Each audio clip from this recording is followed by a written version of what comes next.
Live from New Delhi, you're watching DD India NewsHour, India's voice to the world. I'm Tanvi Taneja, coming up in the next hour.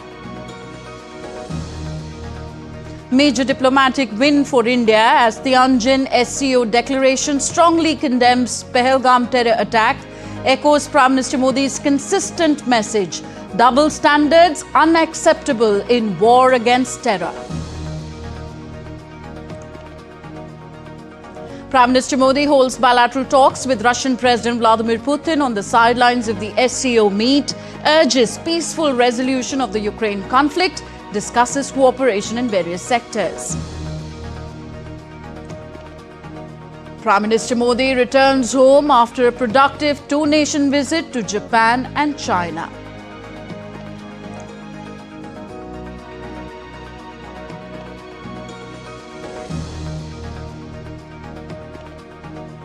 Military deployed in Indonesia's capital Jakarta as thousands of students demand reforms in government spendings. President Prabowo Subianto cuts lawmakers' perks but warns firm action against protesters. And devastating earthquake claims over 800 lives in eastern Afghanistan. External Affairs Minister Jaishankar speaks to Afghan Foreign Minister Muttaqi. India among the first to send aid.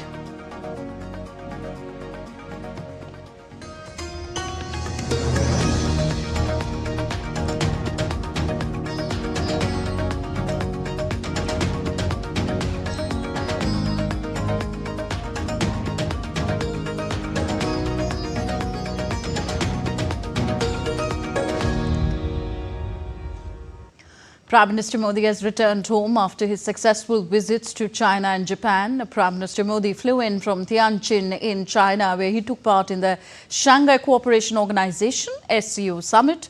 On the margins of the summit, he held talks with President Xi Jinping of China and President Vladimir Putin of Russia, among others. Prime Minister Modi reached China after concluding a two-day visit to Japan, where he co-chaired the 15th India-Japan Annual Summit. Prime Minister Modi has called for global unity to fight against terrorism. Delivering his statement at the SCO summit in Tianjin, the Indian Prime Minister termed terrorism as a huge challenge for humanity, adding terrorism in all its forms should be condemned. He stressed that double standards on terrorism are unacceptable.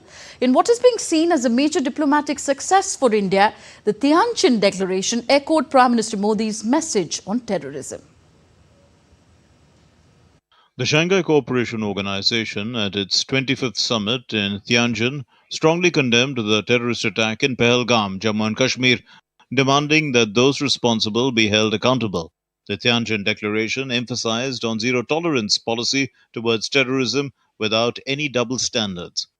Prime Minister Narendra Modi, addressing the summit, articulated India's focus on three pillars under the SCO framework, namely security, connectivity and opportunity.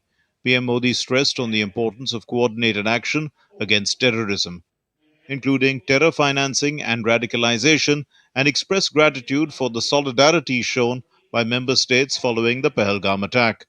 He urged the SCO to hold accountable all countries that perpetrate or support cross-border terrorism. Bharat पिछले 4 दशकों निर्मम आतंकवाद का दंश झेल रहा है। कितनी ही माताओं ने अपने बच्चे खोए और कितने बच्चे अनाथ हो गए। हाल ही में हमने पहलगाम में टेररिज्म का बहुत ही घिनौना रूप देखा। हमें स्पष्ट रूप से और एक स्वर में कहना होगा कि आतंकवाद पर कोई भी डबल स्टैंडर्ड स्वीकार्य नहीं है। हमें मिलकर आतंकवाद का हर रंग में, हर रूप में विरोध करना, ये मानवता के प्रति हमारा दायित्व है। On connectivity, PM Modi reaffirmed India's strong support for regional projects such as the Chabahar Port and the International North-South Transport Corridor, which are vital for economic development and building mutual trust.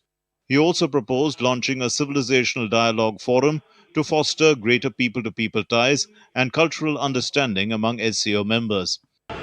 हम Chabahar port और international north south transport corridor जैसे initiative पर काम कर रहे हैं। इनसे हम अफगानिस्तान और मध्य एशिया के साथ संपर्क बढ़ा सकते हैं। हमारा मानना है कि कनेक्टिविटी के हर प्रयास में संप्रभुता और क्षेत्रीय अखंडता का सम्मान होना चाहिए। यही एससीओ चार्टर के मूल सिद्धांतों में भी विदित है। Prime Minister Narendra Modi also emphasized the importance of reforming multilateral institutions like the United Nations to better address current global challenges. Economically, the Tianjin Declaration took a strong stance against unilateral economic coercive measures, condemning their violation of international law and WTO rules. The declaration addressed concerns over the adverse impacts on global food and energy security, the global economy, and sustainable development. This reflected India's position amid challenges such as US-imposed tariffs affecting its trade. SCO members committed to enhancing trade cooperation, simplifying travel procedures, and strengthening economic ties to counteract protectionism and sanctions. They agreed on advancing development cooperation, energy partnership, and solidarity to navigate geopolitical tensions affecting global markets. Bureau Report, DD India. Prime Minister Narendra Modi held bilateral talks with Russian President Vladimir Putin on the sidelines of the SCO summit in China on Monday, where he welcomed Moscow's recent efforts to resolve the conflict in Ukraine. He hailed the close ties between Moscow and New Delhi and said that bilateral cooperation was critical for global peace and security. Prime Minister Narendra Modi told Vladimir Putin on Monday that India and Russia stood side by side even during difficult times after the Kremlin chief called the Indian Prime Minister his dear friend.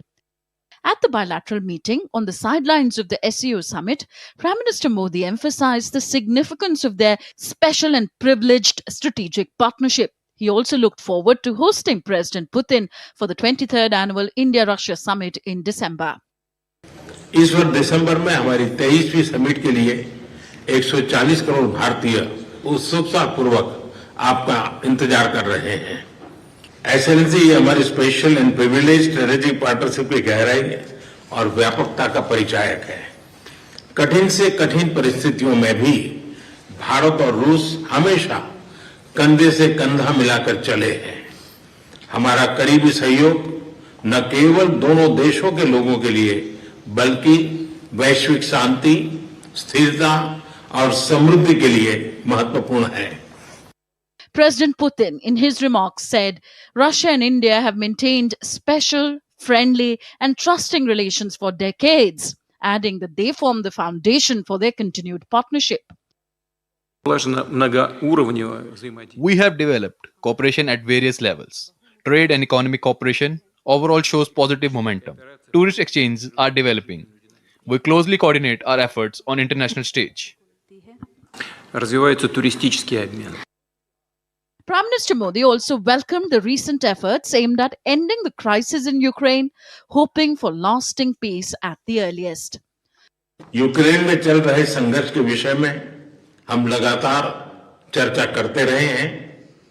हाल में किए गए शांति के सभी प्रयासों का हम स्वागत करते हैं। हम आशा करते हैं कि सभी पक्ष कंस्ट्रक्टिवली आगे बढ़ेंगे। संघर्ष को जल्द से जल्द खत्म करने और स्थायी शांति स्थापित करने का रास्ता खोजना होगा। यह पूरी मानवता की पुकार है। Interestingly, the bilateral talks weren't the only conversation the two leaders had. As Prime Minister Modi and President Putin traveled together to the venue of their bilateral meeting, they had a tete-a-tete for nearly an hour inside the armored Urus limousine used by the Russian leader. Later, Prime Minister Modi posted a picture on X of him and Putin inside the armored vehicle, saying conversations with Putin are always insightful. This was perhaps the most confidential conversation between Prime Minister Modi and President Putin, obviously not for the ears of others. Bureau Report, DD India. In a conversation with RT, former Ambassador and Consul General of India to Madagascar and Comoros, Manju Seth called Russia a time-tested friend and highlighted the importance of Prime Minister Modi's bilateral meeting with Russian President Putin. India and Russia have had a long history of good bilateral relations. I think we've had a very good friendship, very good partnership over the years, and I think this is in between. There seemed to be a slight, a slight cooling, should I say, but never any rupture in the relationship. It's always been a very positive, strong partnership. And I think this meeting, again, is a testament to that the relationship is strong and has stood the test of time. It's a time-tested, strong relationship. And the fact that, at the way they met, the visuals that have come in and they share their car, I think these are all very powerful images to indicate the strength of the relationship and the very strong partnership that both countries enjoy and the trust that we enjoy. I think it's very important. It's a very trusted relationship over the years. Yes, we would like to really build on this, and I feel what will be discussed and what has been discussed between the two leaders, I think, will be something which is in our mutual interest, and will, the good thing about this relationship is that both countries are very, very, they look after each other. They're very sensitive to each other's concerns, and I think that is a positive in any relationship. If you are sensitive to each other's concerns and you still have a strong partnership and you support each other, I think that has been the case in the India-Russia partnership over the years. Ambassador Manju Seth also slammed White House Trade Advisor Peter Navarro for his Brahmins profiteering remark, calling it undemocratic. This kind of undiplomatic language that is being used, I think, is something which is not normal between democratic countries or even good, great countries. I find that, especially given that the relationship between India and US was at a certain strategic level as well. And so these kind of statements coming out, and this statement, undiplomatic, saying getting into bed and all that, and saying that Brahmins are profiteering. I mean, it's absurd if it wasn't so sad, the way they are going on about using this kind of terminology. Further, she also highlighted the importance of Prime Minister Modi's meeting with Chinese President Xi Jinping. But if you may recall that with China also, we've had a long, it's an important neighbor, it's a big neighbor. We've had, an up and down in the relationship, but we've had fairly good relationships before, good partnerships just before the Galwan incidents in 2020. I think that was a dipping point, and really it did affect the relationship. But we've had in the past also many incidents which have affected the relationship, and we have got back because it is our neighbor, it is a big neighbor, and as President Xi also mentioned, we have civilizational links. China also is understanding that it needs to, its economy is going down, and it also understands that yes, we don't know what President Trump and his administration will do next. So everybody would now like to safeguard their interests. And they see it is in their interest. We see it is in our interest to rebuild this relationship, which had already started getting better. As you know, in Kazan, both leaders met, and we, decided to get back to building our relationship. Moving on, Prime Minister Narendra Modi will inaugurate the 4th edition of Semicon India 2025 on September 2nd at Yashobhoomi, New Delhi. The flagship event reinforces India's ambition to emerge as a global semiconductor hub. DD India's Tapas Bhattacharya reports. Prime Minister Narendra Modi will inaugurate the 4th edition of the Semicon India 2025 on September 2nd at Yashobhoomi, Delhi. The flagship event reaffirms India's ambition to become a global semiconductor powerhouse. Semicon India 2025 will bring together top global leaders, industry experts, academia, government officials and students under the theme Building the Next Semiconductor Powerhouse. We understand that more than 350 companies are taking part, and there are going to be extensive displays. The entire hall has been occupied. In fact, they've had to turn away some of the possible participants in the expo. And in addition, I think there has been significant enthusiasm for the various sessions which are being held alongside in the SEMI event. India's semiconductor journey has gained momentum under the Semicon India program. So far, the government has approved 10 key projects, including fabrication units, 3D packaging, compound semiconductors, and assembly facilities. These initiatives are strengthening India's position in the global value chain. It's a matter of pride that this year the first semiconductor chips commercially built in the country are to be rolled out. To promote innovation, over 280 institutes and 72 startups now have access to advanced chip design tools. 23 startups have been approved under the Design-Linked Incentive Scheme, working on chips for CCTV, navigation system, communication, motor controllers, and microprocessors. With the 4th edition of the Semicon India, the country is taking strong step of becoming self-reliant and moving closer of becoming a global semiconductor hub. With Camera Monty, this is Abush Bhattacharya for DD India from Delhi. Still to come on DD India NewsHour. It would be very dangerous for the global economy if Donald Trump took control of US monetary policy, warns ECB chief Christine Lagarde. Meanwhile, Donald Trump dismisses speculations about his deteriorating health, says never felt better in life.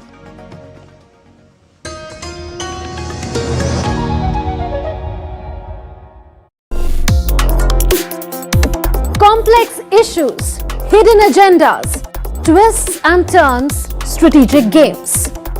We think all dots are linked. We just need to connect them. Join me every week as I connect the dots to unravel hidden designs in statecraft, mysteries, and decode issues that matter to you. Watch Connecting the Dots with me at these times on DD India.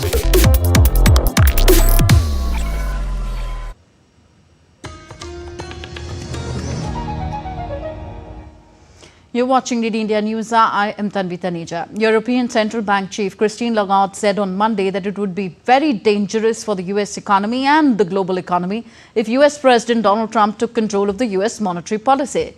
European Central Bank Chief said that the move to remove Federal Reserve Governor Lisa Cook aims to fill the central bank with officials who support Trump's intention to cut interest rates. US-Venezuela tensions are rising amid a large build-up of US naval forces in and around the southern Caribbean. US Navy-guided missile destroyer USS Sampson docked near the entrance to the Panama Canal. 7 US warships along with 1 nuclear-powered fast attack submarine are either in the region or are expected to arrive soon, bringing more than 4,500 sailors and Marines. US President Donald Trump has said that combating drug cartels is a central goal of his administration, and the military effort aims to address threats from those cartels. But it is unclear exactly how the US military presence will disrupt the drug trade. US District Judge Sparkle Sukanan on Sunday halted Trump administration's deportations of 10 Guatemalan unaccompanied minors in the age group of 10 to 17 years already boarded onto planes, and potentially hundreds more in government shelters after their lawyers made a pre-dawn emergency appeal. The new order covers hundreds in US Department of Health and Human Services custody. The children were offloaded and returned to the Office of Refugee Resettlement Shelters. The DOJ's Drew Ensign said that parents requested returns via Guatemala, contested by lawyers. Guatemalan President Bernardo Arevalo aided the repatriation. The complaint cited violation of protections, risks of abuse and torture. US President Donald Trump dismissed the speculations of his deteriorating health on Monday. In a post on Truth Social, Trump posted, "He has never felt better in his life." Trump responded to DC Draino, who accused the media of a double standard for criticizing Trump for short absences despite his busy schedule. After never felt better remark, Trump quickly pivoted to politics, posting a string of posts on his Truth Social platform ranging from crime-free DC to Labor Day. Yemen's Houthi rebels raided United Nations offices in the Yemeni capital Sana'a on Sunday and detained at least 11 UN personnel. UN Secretary General Antonio Guterres called for their immediate and unconditional release, confirming that 11 UN personnel had been subjected to arbitrary detentions. The Houthis were already detaining 23 UN personnel, some since 2021 and 2023. In January, the Houthi rebels detained 8 UN workers. The Houthis claimed arrests were made in June 2024, included an American-Israeli spy network operating under the cover of humanitarian organizations. The allegations emphatically rejected by the UN. A decade of civil war has plunged Yemen into one of the world's worst humanitarian crises, with more than half of the population relying on aid. The arrests last year prompted the UN to limit its deployments and suspend activities in some regions of the Arabian Peninsula's poorest country. Yemeni security source said that Houthi authorities had arrested dozens of people in Sana'a and other areas on the suspicion of collaborating with Israel. It came after Israel's strike on Thursday that killed the Houthis' Prime Minister Ahmed Ghalib, Nasser al-Rahawi, along with other officials. Indonesia is witnessing its worst wave of violent protest, with over 7 killed in clashes so far. Military and police have been deployed at key areas, including in the capital, Jakarta. Taking a U-turn, President Prabowo Subianto announced cuts on lawmakers' perks.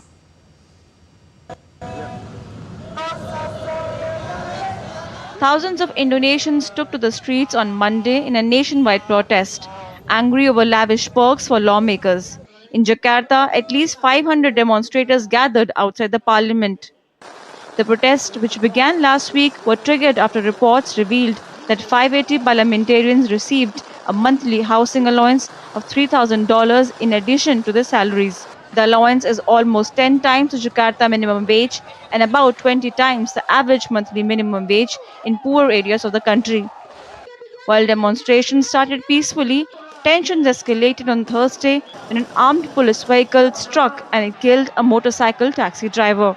The reason we are still protesting on the streets is that President Prabowo's Sunday statement in his press conference did not accommodate demands from students and civil society. There has never been a firm statement that the government would do a total evaluation of the police. Besides that, there is too much involvement of the military in the demonstrations. We don't want civilian spaces to be infiltrated by the military, as we fear there could be a martial law. The unrest has forced President Prabowo Subianto to cancel his trip to China and roll back the proposed incentives.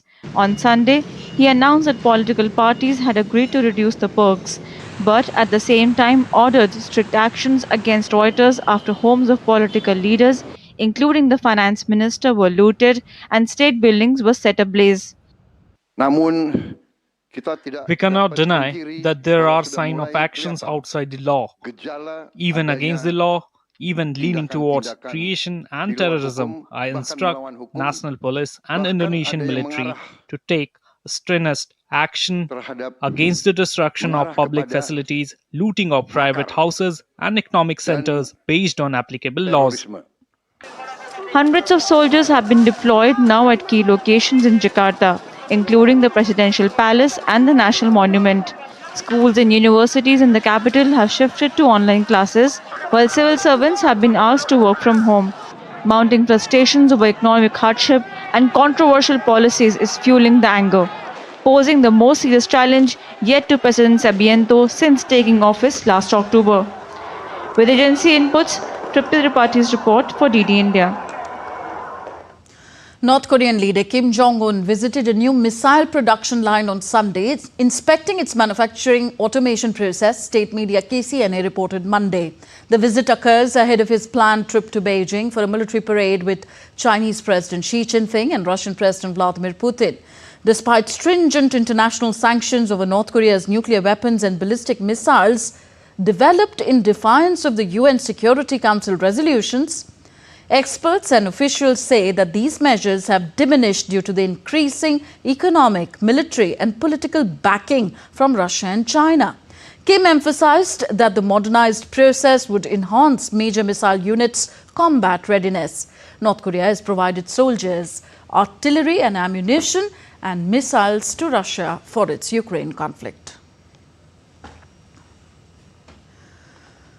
A humanitarian crisis is unfolding in Afghanistan, where a devastating earthquake claimed over 800 lives and left thousands injured on Monday. Entire villages lie in ruins and survivors are pleading for urgent help. As rescue efforts intensify, India stepped forward with swift and substantial aid, reaffirming its commitment to regional solidarity under its Neighbourhood First policy. DD India's Rahul Upadhyay reports. A massive rescue operation is underway in Afghanistan after a powerful 6.0 magnitude earthquake struck just before midnight, collapsing homes onto sleeping families in the remote, mountainous Kunar province in the eastern part of the country. A Taliban government on Monday said that the death toll has surpassed 800, with thousands injured. The tremors were felt as far as Kabul and Islamabad, and the US Geological Survey reports at least 5 aftershocks throughout the night. We have a report of 800 killed in Kunar. 2,500 people have been injured.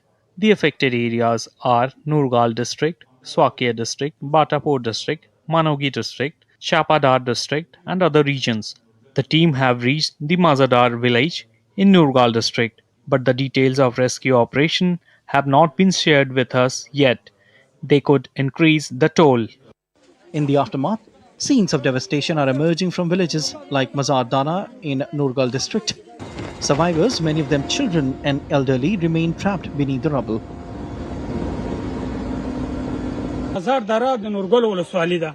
This is Mazar Dara in Nurgal district. The entire village was destroyed. Children and elders are trapped under the rubble. We need urgent help. Our children, women, elders and the dead remain buried beneath the debris. India was amongst the first to respond. Prime Minister Narendra Modi expressed deep condolence and sorrow over the tragedy, stating, "Deeply saddened by the loss of lives due to earthquake in Afghanistan, our thoughts and prayers are with the bereaved families in this difficult hour, and we wish a speedy recovery to the injured. India stands ready to provide all possible humanitarian aid and relief to those affected." Under its Neighbourhood First policy, India was quick to dispatch 1,000 family tents to Kabul to provide emergency shelter. Additionally, 15 tons of food supplies are being transported by the Indian mission from Kabul to the severely affected Kunar province. External Affairs Minister Dr. S. Jaishankar spoke with Afghan Foreign Minister Maulvi Amir Khan Muttaqi, reaffirming India's solidarity and pledging further assistance. As Afghanistan reels from one of its deadliest natural disasters in recent years, India's timely support underscores its enduring commitment to regional cooperation and humanitarian values. Rahul Upadhyay's report for DD India. You're watching DD India NewsHour. Still to come on the show. An expert take on the Tianjin Declaration, echoing India's position on terrorism.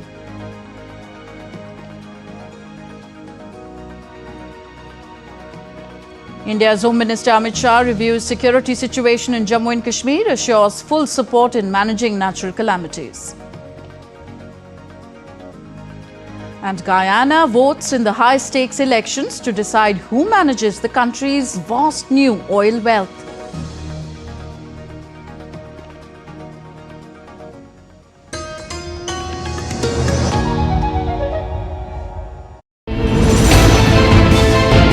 Geopolitics and trade deals. Economic challenges amid development. Hard work and the path to prosperity. It's the economy always. Between walkers, money is what money does and says. Supply creates its own demand. Between the bulls pulls and bears tears. When supply chains globalization and India rises to the podium. We'll get you centered with the economic brief at 8 p.m. every Thursday on DD India.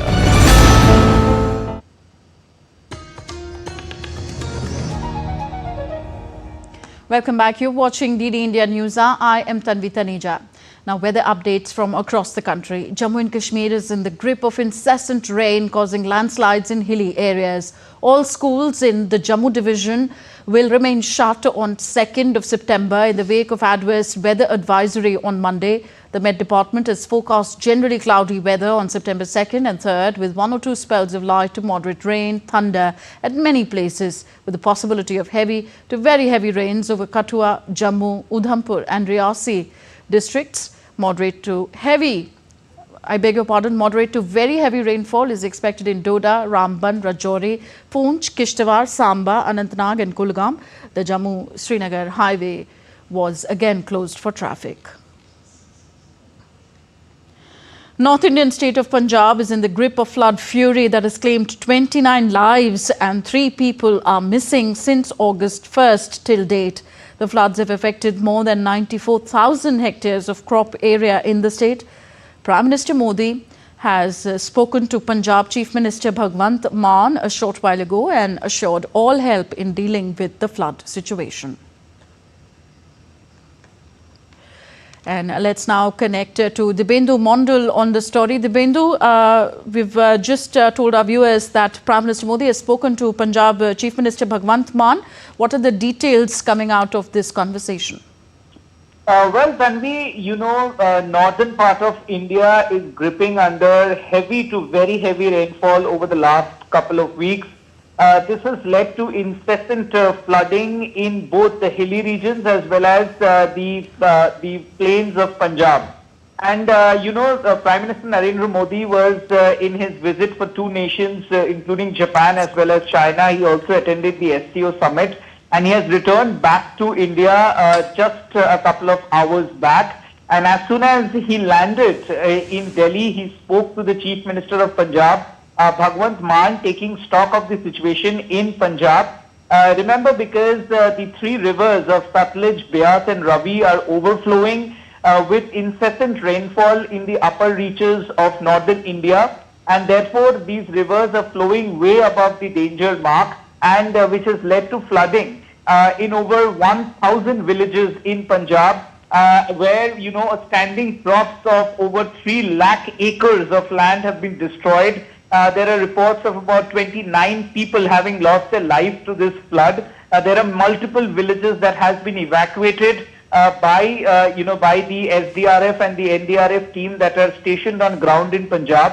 And therefore, the situation in many parts of Punjab is grim due to this incessant rainfall that has been witnessed in the northern regions of India. So therefore, taking stock of the situation as to what the central government could do to help the state of Punjab, the Prime Minister has assured the Chief Minister of Punjab, Bhagwant Mann, of all assistance, including financial assistance, that would be required to be given to the farmers who have lost their crops, which were ready to be harvested in a week's time, because this is the season when most of the crops are harvested. This is the paddy season, where the paddy crops had to be harvested in a week's or 2's time. Okay. So therefore, those crops are destroyed. So the government, from the central government, assistance have been assured to the Punjab government of any sort that is needed. And the Prime Minister himself, as soon as he landed in Delhi, did speak to the CM of Punjab and assured him of all necessary steps as well as necessary assistance from the central government. Okay. Thank you very much, Dibendu Mondal, for reporting on the story. Going back to our top story, the SCO summit in Tianjin. Speaking at the summit, Chinese President Xi Jinping urged leaders to reject the Cold War mentality and support a new global security and economic order. He called on the Shanghai Cooperation Organization SCO partners to back multilateralism, indirectly criticizing US President Donald Trump's tariff policies, which have heavily impacted developing nations like India. The trend of the times towards peace, development, cooperation and mutual benefit has not changed. However, shadows of the Cold War mentality hegemonism, and protectionism linger on, while new threats and challenges continue to increase. The world has entered a new period of turbulence and transformation, and global governance now stands at crossroads. And we are now joined by Ambassador J.S. Mukul, former senior diplomat on the show. Welcome, sir, to the program. How far would you say that the Tianjin Declaration adopted at the SCO summit has been shaped by the imposition of tariffs by President Donald Trump? Well, thank you and good evening. I think it has been there as a background. Obviously, there is no direct reference to that, but I think the summit, in a manner of speaking, has been overshadowed by that.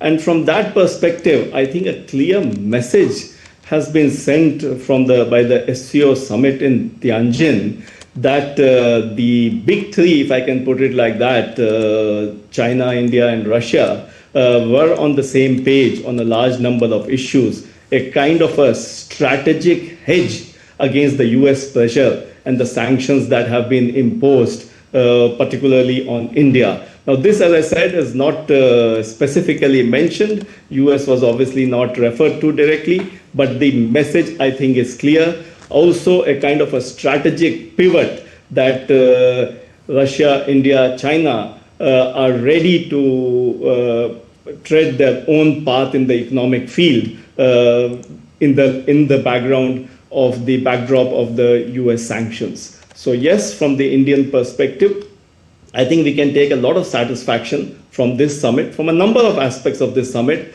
but particularly also from the fact that the way it has panned out in the context of the US sanctions. Okay, the declaration adopted at the SCO summit has strongly condemned the terrorist attack in Pahalgam and sent a clear and unified message against terrorism. What does this mean for India's continued battle against foreign-inspired terrorism?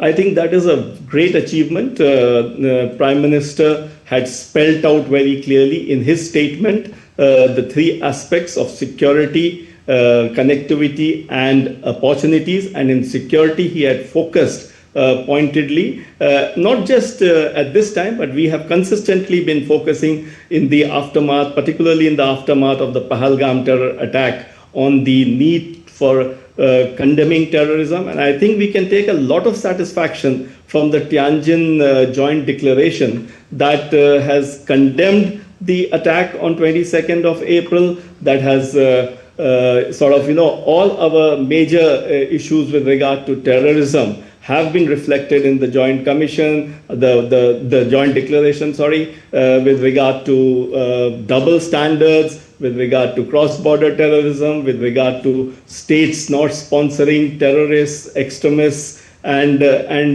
separatists, with regard to radicalization. So I think there's a lot in it, and of course, finally, a call that all the countries need to jointly counter the scourge of terrorism. So I think, yes, from that aspect, it is a very major achievement, particularly coming in the wake of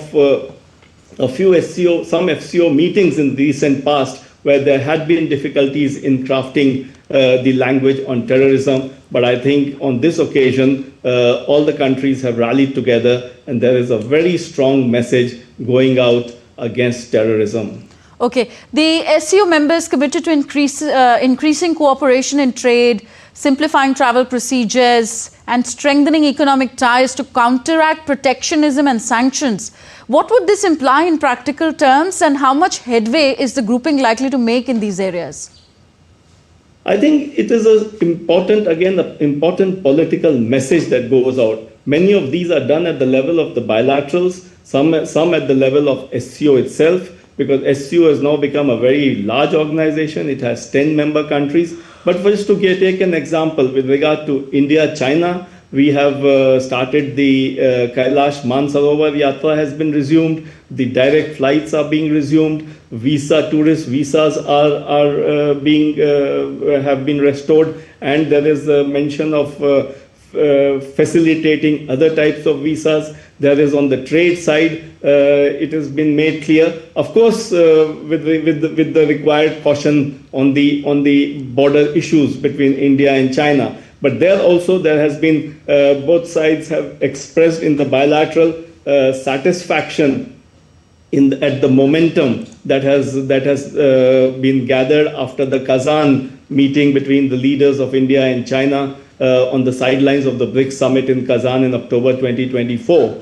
And this augurs well going forward. But it is clear that both the countries are willing to cooperate in various areas on the basis of mutual interest, mutual respect, mutual interest, and mutual sensitivity.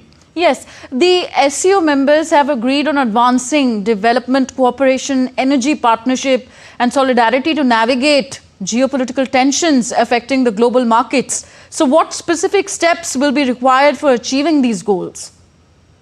Well, as I said, these declarations send out a political message, a political impetus. Of course, the member countries have now to get down and start looking at actual implementation going forward. But it's a very good starting point in that sense that there is consensus on these issues. Again, on the issue of, again, at the bilateral level, in the meeting with the Russian President Putin, there was reference to, Prime Minister made it clear that the problem in Ukraine, the conflict in Ukraine needs to be brought, the peace has to be restored there, etc. So I think these are all positive signals which find in the overall SCO context, find reflection in the not just the joint declaration but also the various other documents that have been agreed to by consensus. So yes, a very positive message and augurs well for cooperation in the field of in the framework or umbrella of SCO. There, of course, there are lots of initiatives which India had taken in 2023 when we were having the SCO summit chair. We had startups and innovation,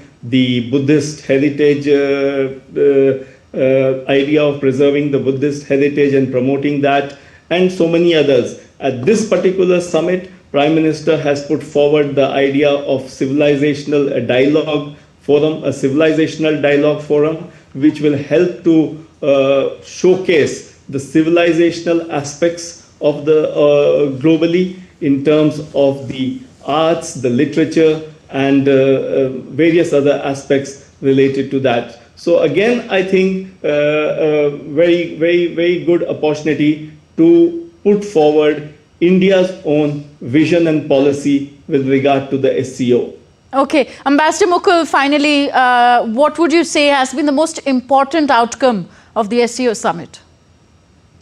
Well, three very quickly. First, as I pointed out, we should take a lot of satisfaction from the final communiqué formulation on terrorism, which has been a very strong position of India, particularly after the Pahalgam terror attack. That is first. Second, I think like all summits, this provided a great opportunity for bilaterals on the sidelines and pull-asides. Prime Minister had at least 2 or 3 structured bilaterals, particularly the ones with China and Russia, but also a large number of pull-asides. So that is a very major, and the meetings with the presidents of China and Russia have been very substantive. As the saying goes, sometimes some of these bilateral meetings become more important than the summit itself. So that I think is very positive. And finally, as I was saying, the message that it sends in terms of the geostrategic environment with regard to the strategic hedging or the strategic pivot of the 3 countries. While there was no RIC, Russia, India, China, RIC triangular meeting, but the fact of the matter is that the RIC axis is not lost. The message about the RIC axis cannot be lost on anyone. Similarly, there can be, while there is no proposal to develop an alternative currency to the US dollar as a reserve currency, but certainly the R factor in currencies, the rupee, the ruble, the renminbi, again cannot be lost on anybody. So I think from our perspective, we can take a lot of satisfaction from the Tianjin summit. It's very interesting how you describe the R3 currency. Thank you very much, Ambassador Mukul, for being with us on Daily India NewsHour. Yeah. All right. Guyanese citizens are casting their votes in the high-stakes elections that will decide who manages the country's vast new oil wealth. Polling began at dawn today with results expected by Thursday. At the earliest, the election is a three-way race between outgoing President Irfan Ali of the People's Progressive Party and Aubrey Norton of the People's National Congress Reform and billionaire businessman Azharuddin Mohammed seeking to shake up Guyana's traditional two-party system. The vote comes amid growing tensions with neighboring Venezuela adding weight to the outcome.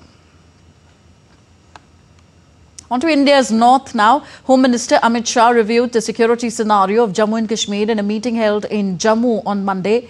Lieutenant Governor of Jammu and Kashmir, Manoj Sinha, Union Home Secretary, Director, Intelligence Bureau, Chief Secretary and DGP of Jammu and Kashmir, heads of Central Armed Police Forces and other senior officers were present in the meeting. While reviewing the security scenario of Jammu and Kashmir, the Home Minister appreciated the efforts of the UT administration and security agencies for conducting Shri Amarnath Ji Yatra 2025 peacefully.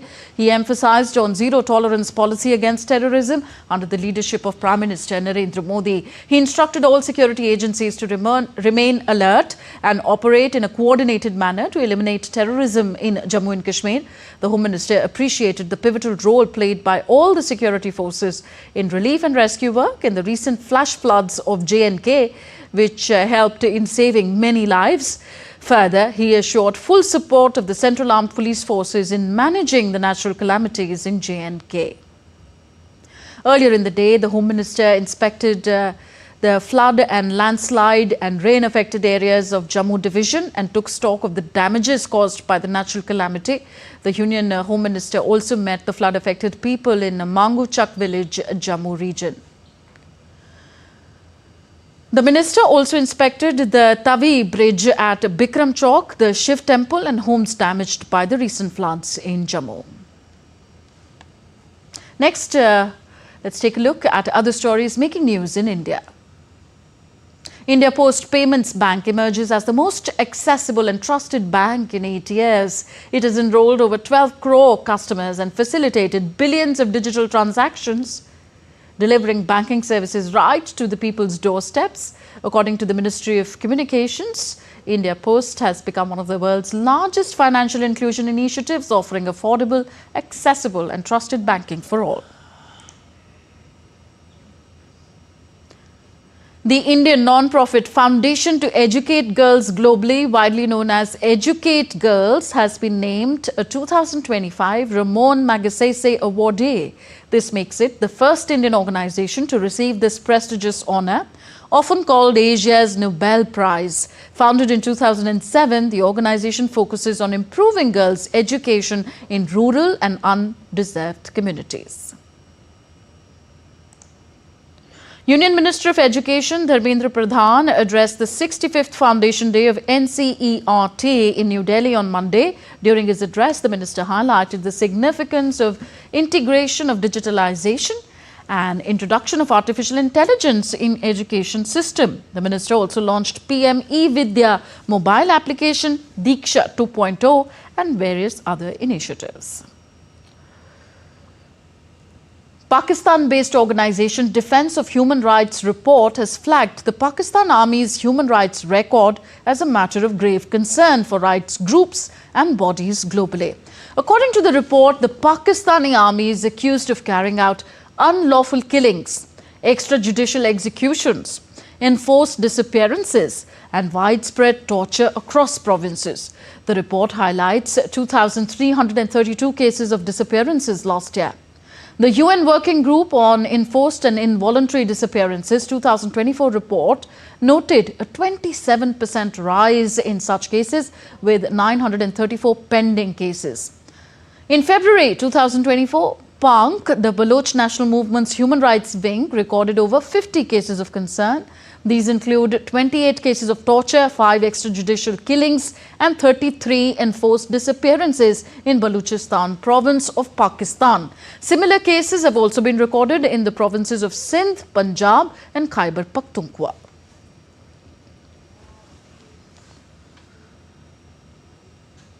Thailand's largest opposition party failed on Monday to decide who to back as the nation's next prime minister. The People's Party, which held a meeting of its lawmakers on Monday, said that it would meet again on Tuesday. Thailand was plunged into uncertainty on Friday when the Constitutional Court dismissed Paetongtarn Shinawatra as Prime Minister for an ethics violation after being in office for only a year. Thailand's largest opposition party on Monday failed to decide who to back as the nation's next Prime Minister at a king-making summit after the incumbent Paetongtarn Shinawatra was ousted by court order. Earlier on Sunday, senior Pheu Thai party leader Phumtham Vechayachai led a delegation to the People's Party to seek support for their prime ministerial candidate Chaikasem Nitisiri. Phumtham stated that Pheu Thai and its partners were ready to accept all proposals from the People's Party.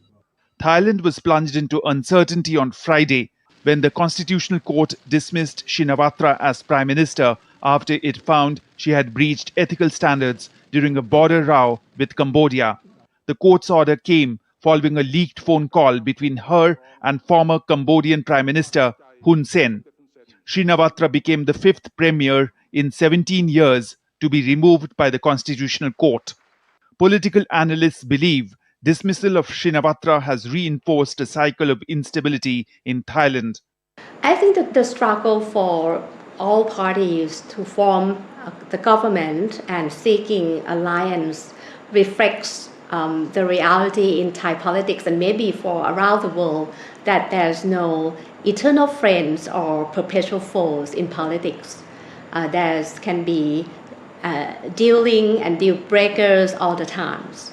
In Bangkok, many Thais expressed sadness over Paetongtarn's dismissal, while many others expressed happiness over the court's verdict.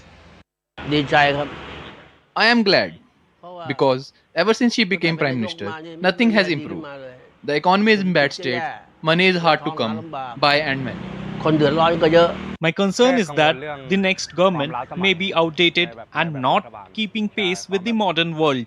So we all keep facing the same old problems and the change simply might not be worth it. As the search for the country's next Prime Minister continues amid political instability and mixed public reaction, Thailand's history of military coup is once again haunting its citizens. Fuzail Ahmed's report for DD India. You're watching the India NewsHour. Time now for some sporting action. In the latest FIDE classical rating list for September, R. Pragnananda has reached a career high of 2,785 ELO ratings. He is now ranked world number 4 and is India's highest rated classical player. Pragnananda's rise came after finishing second at the Sinquefield Cup, which gave him 6 rating points in August. At the top of the list remains Magnus Carlsen. The former world champion still leads the ratings. He's followed by Americans Hikaru Nakamura at number 2 and Fabiano Caruana at number 3. India has 2 more stars in the top 6. Arjun Ergyasi is at number 5 with 2,771 ELO ratings, and the reigning world champion D. Gukesh is at number 6 with 2,767 ELO points. A new name in the top 10 is Germany's Vincent Keimer. He broke into the elite after a dominant show at the Chennai Grandmasters, gaining 21 points in one event. The Athletics Federation of India announced the squad for the World Athletics Championships in Tokyo from 13th to 21st of September. The 19-member contingent will be led by reigning world champion Neeraj Chopra, who will defend his crown. For the first time, India will have 4 representatives in the men's javelin throw event. Chopra will be joined by Sachin Yadav, Yashveer Singh and Rohit Yadav. Triple jumper Praveen Chitravel, distance runner Parul Chaudhary and 5,000-meter specialist Gulveer Singh also sealed their places. The International Cricket Council has announced a record prize pool for the 2025 Women's ODI World Cup to be co-hosted by India and Sri Lanka. The tournament will carry a total prize money of $13.88 million. That's almost 4 times more than the last edition in New Zealand in 2022. Remarkably, the figure is even higher than the $10 million prize pool of the 2023 Men's World Cup. The winners in 2025 will walk away with $4.48 million, up from just $1.32 million 3 years ago, and the runners-up will pocket $2.24 million. And that's all for this edition of DD India NewsHour. Do let us know your thoughts on the news of the day. Connect with us on our different social media handles at DD India Live. And you can also download our DD India mobile app for quick news and updates on the go. We'll be back with more news as it breaks air on DD India. I'm Tanvi Taneja. From all of us here in New Delhi, thank you for watching. Namaskar.